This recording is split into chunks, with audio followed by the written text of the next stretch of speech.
seré lo más breve posible, sobre Toru Takemitsu, que es uno de los compositores más conocidos de la segunda mitad del siglo XX de Japón, y su participación en la nueva ola del cine japonés. En realidad voy a tomar la charla un poco en términos generales, no hay tiempo para ni siquiera que veamos fragmentos o cosas por el estilo, así que me voy a abocar a ir hacia algunas concepciones más bien de su estilo y su estética, y algunas proyecciones en relación a eso con temas que venimos tratando en general en las jornadas, también para abrir pie a un poco a un intercambio entre los panelistas sobre cuestiones relacionadas a cómo vemos la perspectiva desde Argentina en cuanto a la relación Japón-Argentina, intercambio cultural y qué significa, ¿no? O cómo vemos que puede llegar a ser el futuro de las relaciones culturales con Japón desde cada una de nuestras disciplinas. Así que mi nombre es Andrés Dortelosa, yo soy profesor en la Universidad de La Plata en el departamento de música, y mi tema de investigación es particularmente la música del diseño sonoro. En general, en relación con Japón, fueron mis inicios, y actualmente me dedico a investigar sobre el tema en el cine latinoamericano. Igualmente sigo con estudios relacionados a Japón, o sea que mantengo las dos líneas de investigación abiertas y trato de buscar diálogos y puntos de contacto entre ellas. Toru Takemitsu, como les dije de Japón, tal vez de Asia, fue el nombre más internacionalizado de la música que podríamos llamar música contemporánea, música experimental. De hecho, yo me acerqué a su obra a través de mis estudios en la Universidad de La Plata, porque la tendencia de la carrera de composición de la que soy graduado es a la enseñanza de la música llamada contemporánea acá en Japón, Gendai Ongaku, y acá también se puede llamar música experimental, y en todo el mundo realmente a veces se llama música experimental a otro tipo de músicas que no tienen que ver con esas músicas que suenan en la sala de concierto necesariamente. Takemitsu realmente es una figura muy ecléctica. Él colaboró, por ejemplo, con directores de los más reconocidos de la historia del cine de Japón de la segunda mitad del siglo, pero particularmente mi trabajo se refiere a ellos que fueron agrupados a posteriori, ¿no? Fue una visión retrospectiva en la nueva ola del cine japonés, obviamente el nombre tomado prestado de lo que fue la nueva ola, ¿no? La Nouvelle Vague de Francia. Sin embargo, ambas etapas fueron simultáneas, o incluso la japonesa se toma como un poco anterior a la aparición de la Nouvelle Vague en Francia, por lo cual hay mucho escrito sobre que la nueva ola del cine japonés fue una repercusión en Japón del cine francés o cosas por el estilo, lo cual disiento, y disiente mucha gente igualmente hoy día. Estos son los nombres de aquellos directores con los que Takemitsu trabajó, y muchos de ellos, obviamente, algunos son claramente de la corriente de la nueva ola, pero algún par de nombres de ahí por ahí puede ser controversial. De cualquier manera, el término nueva ola no agrupa posicionamientos realmente estéticos definidos. Es un grupo de directores muy heterogéneo con distintos posicionamientos de todo tipo. Sin embargo, hay un par de cuestiones que son bastante cruciales, una es su directores que no necesariamente estuvieron vinculados a la industria cultural desde el punto de vista de la industria cinematográfica en todas sus producciones, algunos de ellos prácticamente sin ningún contacto con las grandes industrias de la cinematografía, como es el caso de Hiroshi Teshigahara.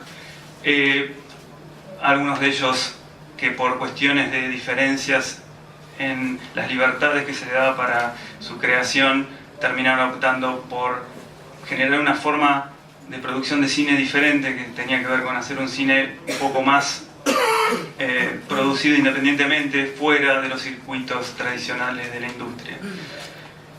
Acá tengo un gráfico de torta, esto parece que estamos en la habitación de al lado, de economía, pero es básicamente para reflejar que dentro de los 7 directores más con los que Takemitsu más trabajó, 4 de ellos son parte de lo que pueden considerarse miembros de la nueva ola del cine japonés.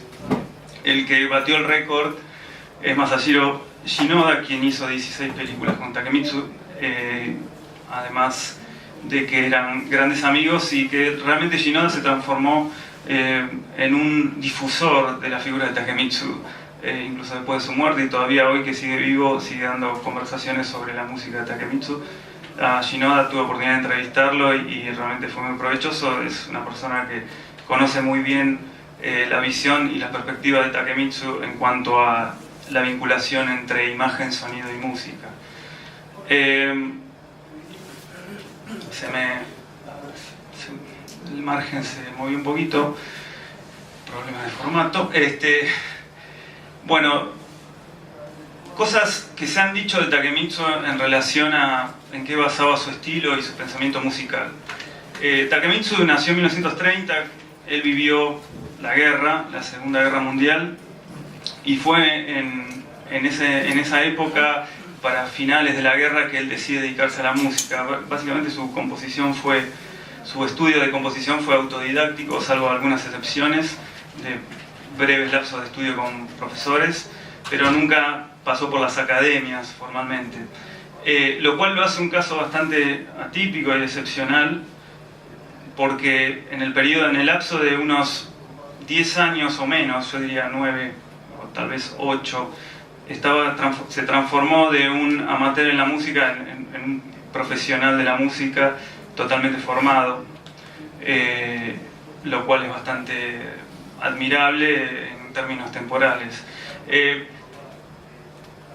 Ya se habló acá, es típico y ocurre encontrar en la cultura japonesa una íntima relación con los fenómenos de la naturaleza, ya sean en cuestiones relacionadas con la religión o las artes o el pensamiento filosófico o no sé, desde la filosofía zen o otras disciplinas.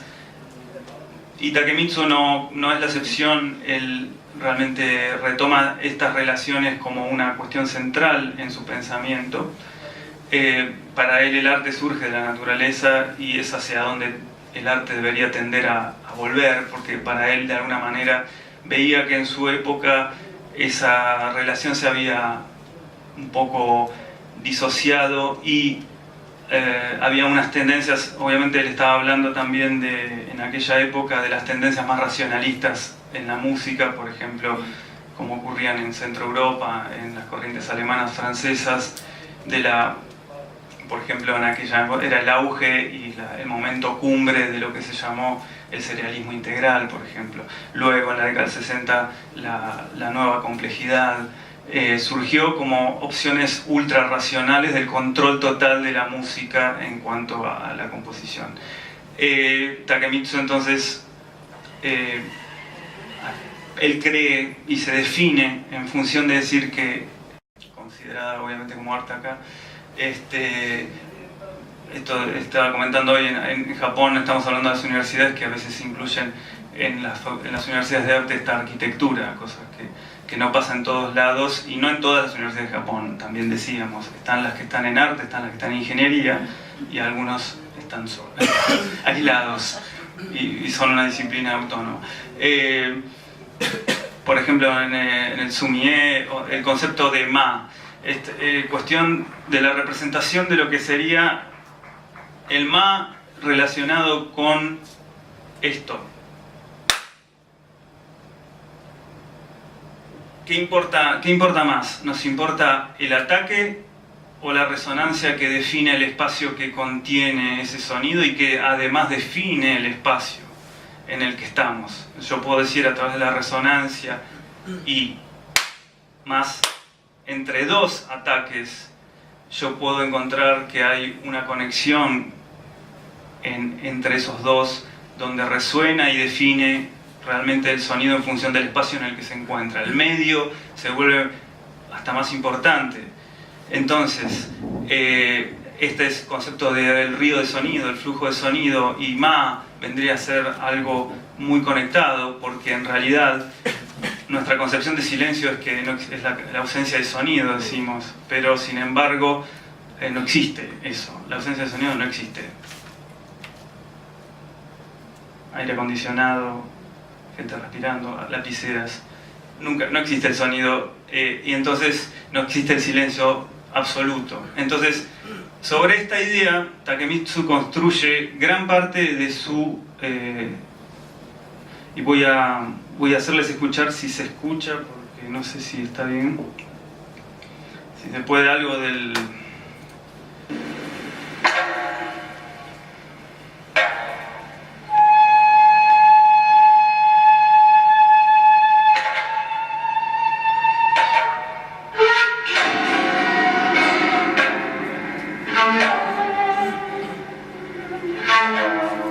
Bueno, esta obra se llama, no es una música para cine, pero creo que es lo más representativo que puede definir en este pequeño fragmento. Yo puedo definir lo que quiero decir, porque si no, ¿de qué estoy hablando? Me cuesta mucho hablar de música sin hacer sonar algo.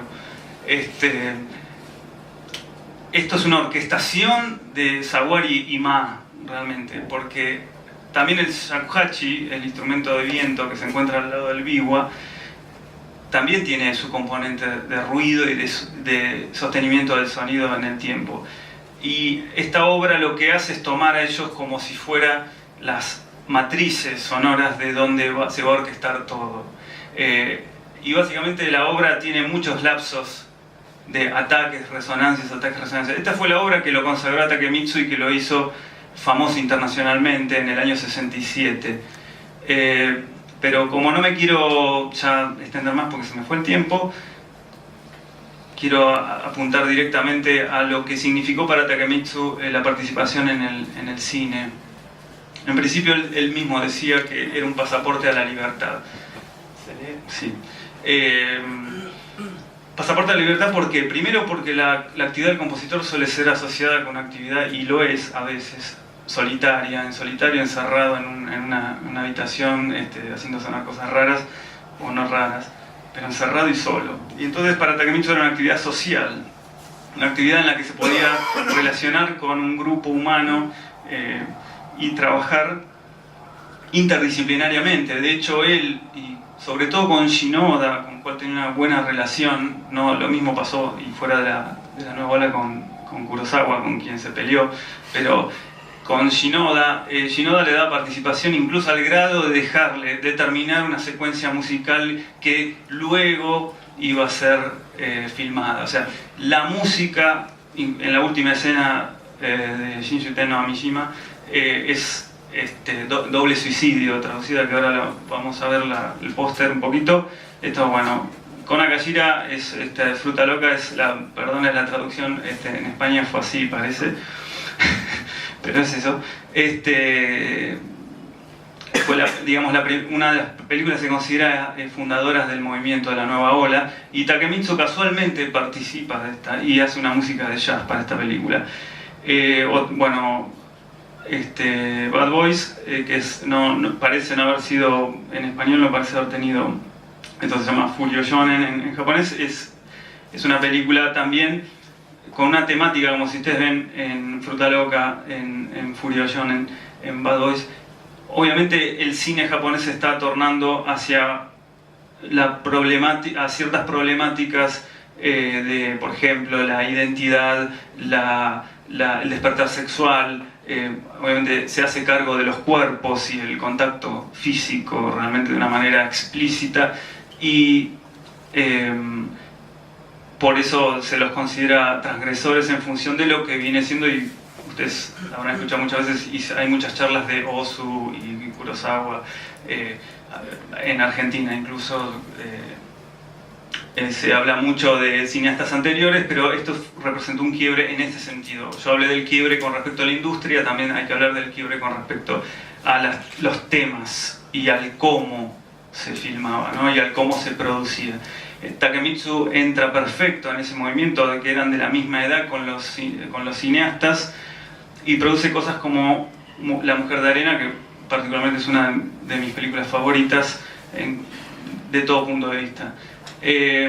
Acá tenemos a Doble Suicidio, de la que estaba hablando, y no va a dar para que ponga un fragmentito, porque lo tengo, pero básicamente, ¿qué vemos acá? También, bueno, Shinjō no Mishima también era, originalmente era una obra de títeres, ¿no? Si ustedes conocen, o Munraku, o con el mismo nombre, que le dio el basamento estético. Luego se hizo en Kabuki también, le dio un basamento estético a la película, y Takemitsu usa sonidos de instrumentos tradicionales pero procesados de una manera no convencional para producir su propuesta estética musical. Bueno, yo ya me pasé demasiado, era mucho para resumir. Esto obviamente es una parte de lo que fue mi tesis en Tokio, la Universidad de Artes de Tokio, pero es una introducción fundamental en función de que acá ya hay algunas conclusiones que yo hice como hipótesis primero y finalmente fue mi tesis. Así que una pregunta. Sí. Quería saber si en el estilo de Takemitsu vos podrías nombrar un film o un corpus filmográfico que te parezca representativo, en el sentido de si logró hacer una fusión entre lo que vos denominás la música tradicional japonesa con la música popular o el jazz. O sea, dentro de estas tres variables, Casi todas. Bien. Pero te nombro acá, mira, por ejemplo, en La Mujer de Arena el estilo que usa es un estilo de música orquestal más contemporánea, aunque hay algunas apariciones de fragmentos de taiko o wadaiko, pero en sentido no estricto, sino que hace una especie de momento épico. En realidad se trata de una lucha entre el protagonista y la mujer de arena, que se da en un contexto de acoso sexual obligado por la comunidad en ese momento, que tiende a enfatizar la parte violenta de esa escena. Pero ahí tenés, por ejemplo, una cosa de música contemporánea con música tradicional japonesa, con instrumentos japoneses o tradicional, digamos, taiko ya hablará Bruno Cicconi, especialista en eso, pero obviamente dentro de lo que es la reinvención de la tradición, ¿no? El taiko sí es antiguo, pero no necesariamente arcaico.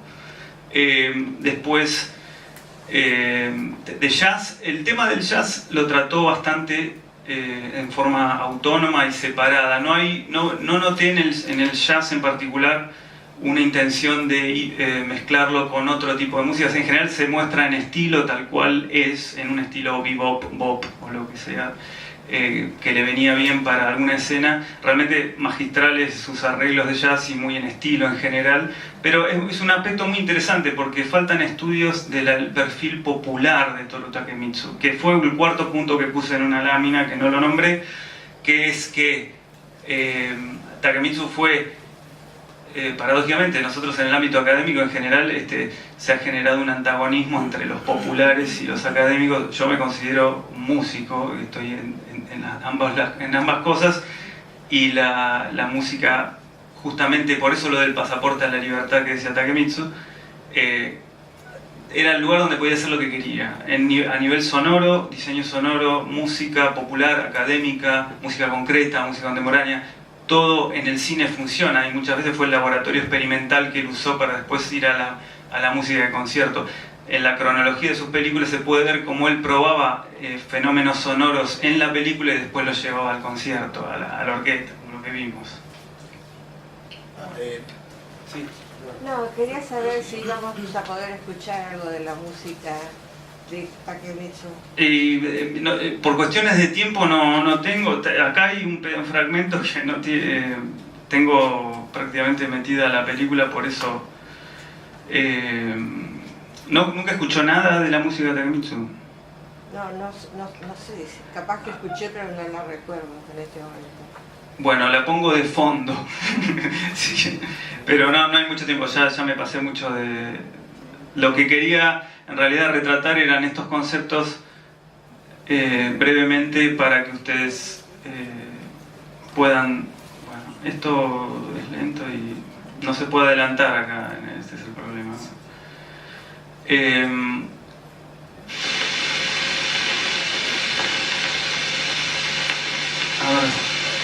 Yo quería avanzar en realidad, pero me tenés ahí.